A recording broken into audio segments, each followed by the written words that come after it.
بسم الله الرحمن الرحيم. Allah subhanahu wa ta'ala, when He created Adam alayhi salam and humankind, Allah subhanahu wa ta'ala honored us as human beings بِتَكْرِيمَاتِ الْأَرْبَعِ. 4 honors that Allah subhanahu wa ta'ala gave to us that no other creation has. First honor that Allah subhanahu wa ta'ala gave to us, to Adam alayhi salam, and then henceforth us, Allah says that Allah created Adam alayhi salam with His hands. خَلَقْتُهُ بِيَدَيْهِ. Allah created Adam alayhi salam. He Himself يتولى أمر التخليق آدم. أي ما وكله لأحد. Did not ask the angels to do it. He Himself took care of it. Number 2, وَنَفَخْتُ فِيهِ مِنْ رُوحِ. We ourselves, Allah subhanahu wa ta'ala has the ability to give life, and so can He delegate that ability to give life to somebody else. But in our case, He took on that responsibility for Adam alayhi salam and gave life to him. Number 3, He commanded the angels to do sajda to Adam. No other creation that was ever created was commanded to do sajda, and the angels were commanded to do sajda to Adam alayhi salam. Number 4, وَعَلَّمَ آدَمَ الْأَسْمَاءَ كُلَّهَا. Allah subhanahu wa ta'ala created the innate nature on fitrah in every single creation. But on top of that, Allah bestowed Adam alayhi salam, blessed Adam alayhi salam with knowledge, with ilm, that which even angels were not given. So it was very natural response for Iblis to react in a negative way to this. Because the only closest khalq, creation to insan, with free will and the abilities of communication, thought, and all of that was jinn. And Iblis was kana a'lamu jinn. He was the most knowledgeable. Rather, some of the ulama, he said he is the most knowledgeable creation of Allah till today. The knowledge he has about Allah, none of us will ever be able to achieve that knowledge. But he became jealous. And in response to the 4 honors that Allah subhanahu wa ta'ala gave Adam alayhi salam and Banu Adam, he did 3 big blunders or 3 big mistakes. First mistake that he did is Allah subhanahu wa ta'ala ordered him to do the sajda. When the command of Allah comes, there is no room, no door for you and me to do our own ijtihad. If there is a nas from the Quran or hadith, if'al la taf'al, do or don't, there is no room left for you and me to say, oh, there is conjecture, let me think about it. Like maybe what Allah really did not really mean this. What if He meant this in version of this? So we start making speculations on the commands. He did the same thing. Even Allah asks him this question. مَا مَنَعَكَ أَن تَسْجُدَ إِذْ أَمَرْتُكَ. I commanded you. My command was sarih. My command was unequivocal. It was very clear. Do sajda. What led you to not do sajda? So that's the first thing, rafad. Now, that I want to take a moment and talk about it. As Muslims all throughout, we are all headed towards connecting ourselves to Allah subhanahu wa ta'ala. Some are better, others are struggling. What is not accepted by Allah subhanahu wa ta'ala is that you reject. Our weakness to get up for Fajr, somebody is unable to get up for Fajr, he's struggling. But he's putting his alarm, he's doing everything, but he's not capable, he's really genuinely struggling. Maybe his iman is not there, but when he wakes up, he's like, man, I'm so sorry this happened. I feel bad, ya Allah.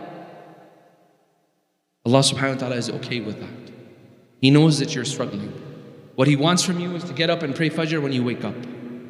What Allah does not like is the attitude of shaitan or Iblis.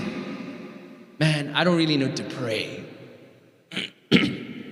I think the prayer was, it's misunderstood today. It's very hard to pray in Canada. These blatant rejections of the commands of Allah are the first step of shaitan. He's like, I'm not going to do such thing. Aba wastakbar. Arrogance. Ayn al-istikbar. That you think your intellect, your brain, my brain is capable, has the ability to take a command of Allah and strip it apart and analyze it and put logic to it and make sense of it. Not gonna happen. We have to talk about this in a very clear-cut manner. It's not gonna happen.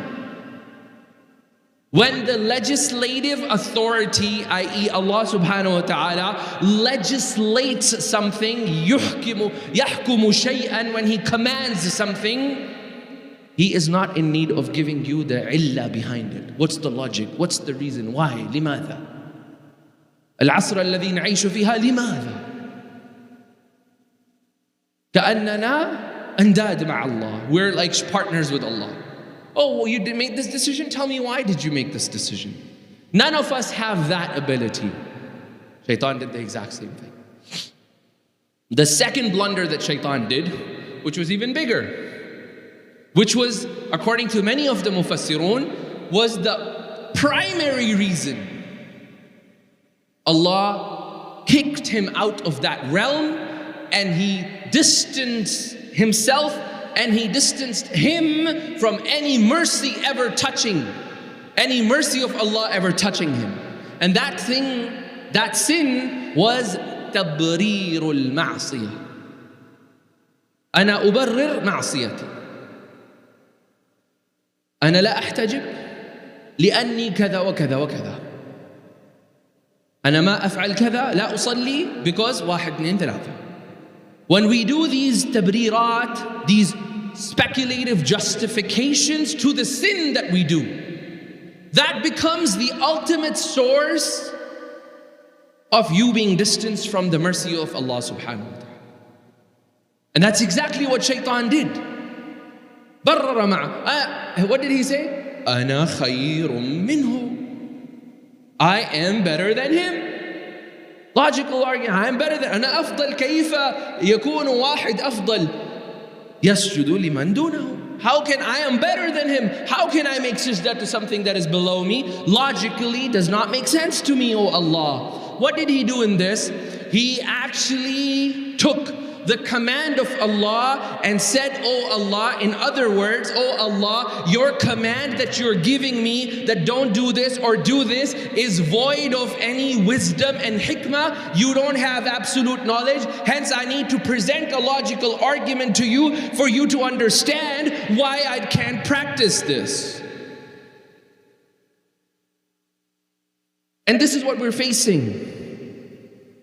I'm not going to talk about what has been happening for the last few weeks here, but the root cause of it within our community is that when we seek to find a sabab, al-illa, the reason, the logic behind why does a woman have half of what a man gets in inheritance? Because Allah said it. Let's first understand that. It is nothing other than the fact that Allah said it. It's in the Quran, and that's how it is. And we as Muslims believe in the ultimate ilm, knowledge of Allah. And we believe that every single command of Allah is based on hikmah, wisdom. Even if we in the temporary time right now with our eyes do not see the value of it. History will tell us. Go and read history and you shall find. Time and again.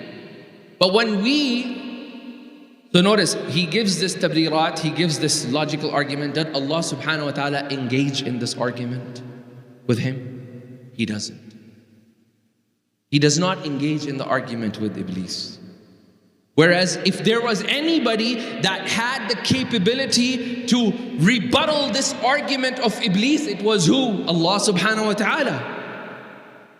But it is not from wisdom, and it's not wise for us to engage in such argumentation, especially when it is coming from an element of arrogance and ignorance.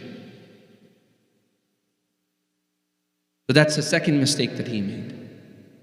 Right? Shaykh Abdul Karim al-Zaydan, I think, he wrote this mawsu'a in Arabic. It's called Al-Mustafadu min Qisas al-Quran. What do we learn from the stories of the Quran? It's a very big book. It's one of the foundational books in Qisas al-Quran if we want to learn. And for those of you that are Arabs, you should definitely have a copy of that in your libraries. So he mentions in this qissa, he mentions something. He says something really powerful. He says that most of the time, the person who is arguing with you and that person's argument is baseless, i.e. the arguments are based on batil, on pure conjecture, no solid grounds, usually the argument within itself negates itself. And then he takes the example of Iblis and he says, look, he says, خَلَقْتَنِي مِن نَارٍ وَخَلَقْتَهُ مِن طِينٍ. So he's doing the afdaliya over here is the unsur alladhi khuliqtu bi, the matter that I was created with is afdal min at-teen. An-naru afdal min at-teen. Let's look at it in mu'adala, let us look at it in reality. Hal an-nar afdal min teen? And the answer is what? No. Because fire, irrespective of the cultures you are, wherever you are in the world, is always synonymous to burning, synonymous to hatred, synonymous to iltihab. It's synonymous to evil things. It's never synonymous to comfiness and coziness and really nice and loving environments. In all cultures, fire symbolizes an antagonist type of a life worldview. Whereas teen or earth, it symbolizes what? It symbolizes takhliq. It symbolizes waqar, composure. It symbolizes zahra, beauty. Everything that you see around comes from teen. So Abdul Karim al-Zaydan, he says, this itself negated the argument. As an average person, you and I can see the negation in the argument. But why did somebody such as Iblis, the most knowledgeable creation of Allah, was not able to see? And the answer to that is kibr, arrogance. When we run sessions over here, if I can just ask the brothers, I see a lot of gaps. I know I'm going to interrupt this. If we can all just quickly stand and make sufuf. There are brothers that are standing outside, and move up, please. They're all standing in the hallway. So if we can just fill up the sufuf. If you have a spot in front of you, please fill that so we get the spots to the brothers. So Jazakallah khair. So, kibr or arrogance is the root cause of blinding your heart, even if you have knowledge. You could be the most knowledgeable person in the world. Most knowledgeable person in the world. You could have knowledge of hadith and Quran and everything. But if you have arrogance in your heart, you will not see the truth. The last himaqa or blunder that shaitan did or Iblis did was that after he realized that Allah is upset, what does he do? He puts the blame of misguidance on who? Allah subhanahu wa ta'ala. He says, فَبِمَا أَغْوَيْتَنِي. Oh Allah, you're the one who misled me. You, أَنْتَ السَّبَبْ. Ajib. فَبِمَا أَغْوَيْتَنِي. Because of you, you led me. What am I going to do? I am going to peg myself in misguidance. لَأَقْعُدَنَّ. I am surely going to sit every single path that your people are going to come towards you. You will find me there, and I'll stop their ways. إِلَّا عِبَادَكَ الْمُخْلَصِينَ. Except those who are working on fixing their insides with Allah. Oh Allah, make us sincere. We ask Allah that He grants us sincerity and protects us from shaitan. Ameen. And I think this is why Allah subhanahu wa ta'ala, when we start the Quran, in the first 3 pages, He introduces you to this. this conversation. Inshallah, the time is short, but if you get a chance, please go and read the story of Iblis, because it has a lot of parallels with what is happening today. I have a lot more points, but due to the shortage of time, and I want to be cognizant of that, I just want to leave with one point. And I mentioned that I'm not going to talk about the issue that has happened. You guys are all aware of it. What I want to talk about is a very important lens or spectacles that we need to put on when we are discussing any of such issues. And this is just the beginning. This is just the beginning. When I do sessions in this masjid on Sundays with the youth at 30-35, they write journals. They write things in confidence with me. They share things with me. I do not know which person is writing that journal. They're all black journals. These kids have their secret codes. They write it. I walk away. They put it together. I go and I get to read them. So Allah subhanahu wa ta'ala has blessed me with an insight of what is happening in their minds. And I have over 100 plus teenagers that are living today in public high schools or Islamic high schools or homeschooled, and they're sharing their problems. And one message that I have for all the parents: our children, our teenagers are deprived of true love in houses. They don't feel loved. If I was to say one theme that is unanimous across all of them, that these kids are struggling to find love in houses. They don't feel loved. And subhanAllah, sometimes I would see them and they would come here, and you can look and you can see that this person is like that cracked ground. You can put as much water as you want of love and they will soak it up because they're not feeling loved. I was speaking to one of the parents and they were like, my son is doing this and this and this and this, so many things. So I asked that parent a simple question: how old are you? The parent said, I'm 47. How old is your son? He is 18. How were you at 18? SubhanAllah, parents want their children to be at 18 the way they are at 44. Not going to happen. It's not going to happen. You yourself was not that vision that you have of your child at 18. If Allah subhanahu wa ta'ala, after all of this sin that shaitan did, He did not take him to account and says, come and I will take care of you. He did not do that. You want to go? Go. And as my grandfather rahimahullah used to say, the relationship of your child in the home, as a parent, as a teenager, and as a parent, is the relationship of a rubber band. If you stretch it too far wide, it will break.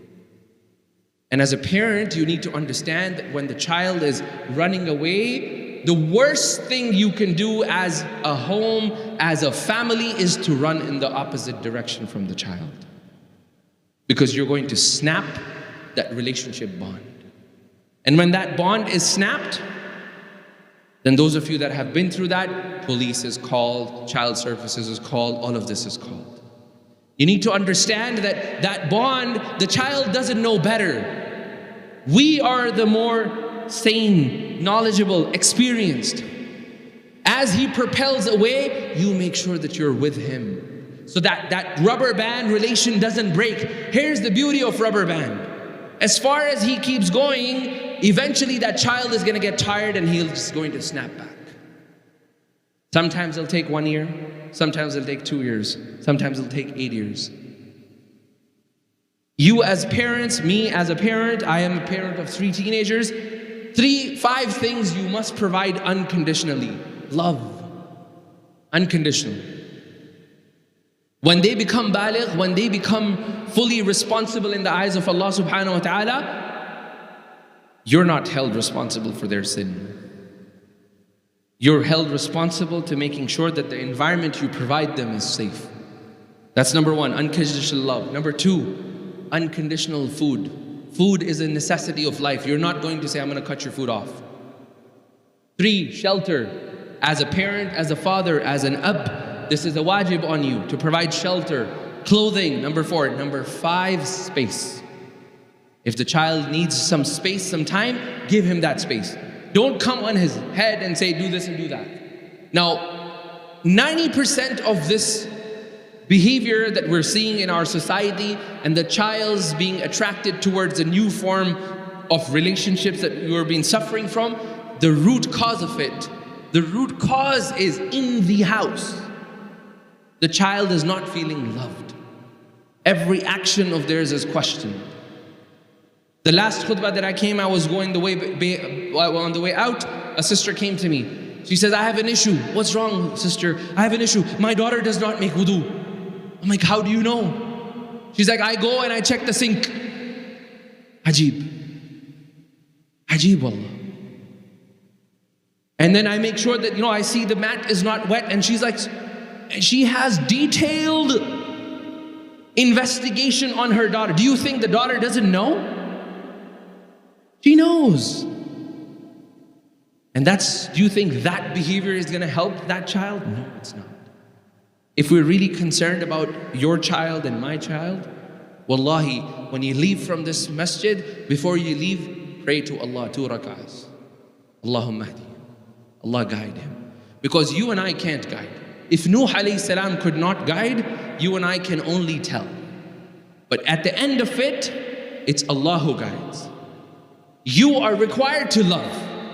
Even when he drowns, Nuh alayhi salam does not disown his child. Ya mata ala al-kufr, khalas. Da'a rabbahu, he asked Allah, Ya Allah, what happened? He was my son. Innahu ibni, that's my son. He didn't leave him. As a parent, we can't leave our children. And all of this issue that we're dealing with, the root cause of it is lack of love in our houses. We ask Allah that He grants us the ability to truly connect with our teenagers and to understand our problems. And we understand that, for our teenagers to understand that they're going through a very difficult time. You cannot imagine what is happening. So we ask Allah that He keeps them steadfast in this and keeps their iman firm on the haqq. أقول قولي هذا واستغفر الله لي ولكم ولسائر المسلمين فاستغفروا فإنه الغفور الرحيم.